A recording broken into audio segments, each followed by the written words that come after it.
At Reiff Nester, we always felt that our greatest strength was and is our workforce.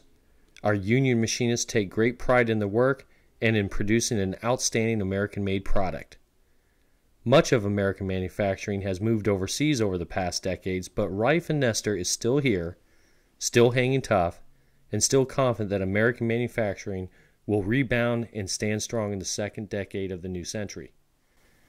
Take a look at some of Reiff Nester's best operators taking pride in producing a product that has been made with fine American craftsmanship for over a century. Fourth-generation employee Pat Savage has been president of Reiff Nester since 1992 and has over 30 years of service. John Radel, the IUE union president, has worked for 40 years in the shipping room. His father and uncle both worked for Reiff Nester. John's father was also union president with over 40 years of service. For 45 years, John Snee Savage has worked on improving the quality of our machines and production. He retired and later came back to work part-time at Reiff Nester. Maggie Savage, a fifth-generation employee with 6 years of service at Reiff Nester, is responsible for etching the taps. Ben Anchef, during his time away from college, enjoys working for Reiff Nester. Brad Dietrich, with over 25 years at Reiff Nester as an inspector, and operates the furnaces that heat treat the taps. His father and uncle were both longtime employees, each with over 40 years of service. Mike Kerwin has over 15 years of service in the grinding room. His father also worked for Reiff Nester. Following in his father's footsteps, Bruce Tuttle has worked for Reiff Nester for over 23 years as a machinist and inspector. His son Kirk is currently employed in the union as a machinist. Matt Regal, with just under 2 years of service, is a machinist. Keith Cucker is an inspector and machinist with over 10 years of service.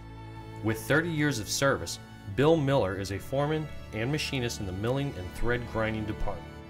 Ernie Wiest is Reiff Nester's oldest living employee at 93. His grandson, Zach, has worked as a machinist for the last 2 years. Zach's grandfather, Ken Zerby, was a plant superintendent for 30 years and had a total of 60 years of service with the company. Nick Savage is a fifth-generation machinist working at Reiff Nester since 2004. Matt Zielinski, foreman of the thread grinding department, followed in his grandfather's footsteps and has worked at Reiff Nester for 6 years. For 29 years, Randy Herb has been a valued machinist at Reiff Nester. Marvin Arts, with 39 years of service, is a foreman in the rotary department, a machinist, and a union committee member. Andy Savage, with 5 years of service at Reiff Nester, is a fifth-generation employee. Mike Nestor, a fourth-generation employee, is the national sales manager and has over 30 years with the company. The story continues with Brendan Nestor, the youngest employee of Reiff Nester. Brendan prepares customers' orders for shipping. Reiff Nester, American workers doing what they do best for 100 years.